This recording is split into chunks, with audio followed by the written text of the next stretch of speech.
Hello, everyone, and welcome to our Wednesday Word of Wisdom. Over the past couple of weeks, we have been talking about things that we all deal with at some point in our lives, and today is no different. Come on back with us and see what we're talking about today.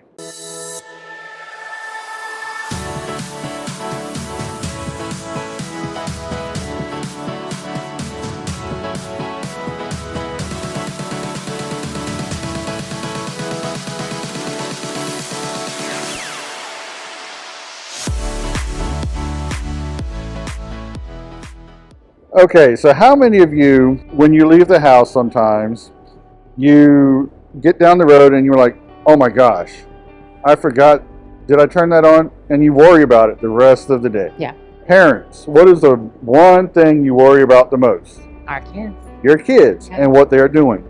So today we're going to talk a little bit about what Scripture says about worry.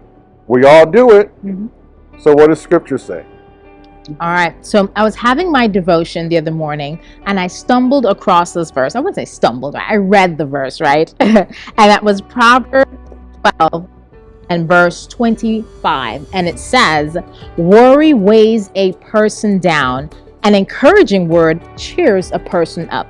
And I meditated on that because as I am a worrier, right? And I've noticed that whenever I have something big coming up, I tend to lose a lot of sleep.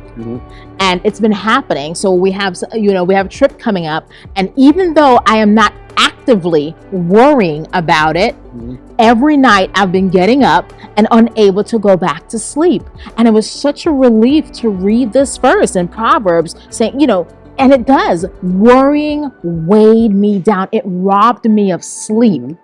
But when I have an encouraging word, when someone comes alongside me and says, oh, Sonia Lee, you're doing such a good job, or hey, this is going to be a good trip, or that encouraging word just lifts my spirit and I am able to have some peace and some rest. And it made me think of that verse, the other verse in Matthew. Go ahead, read that one.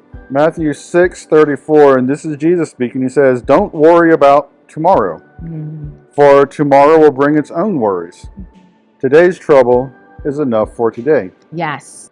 And that's exactly what was happening. I was worrying about this upcoming trip, worrying about tomorrow, and it was robbing me of today.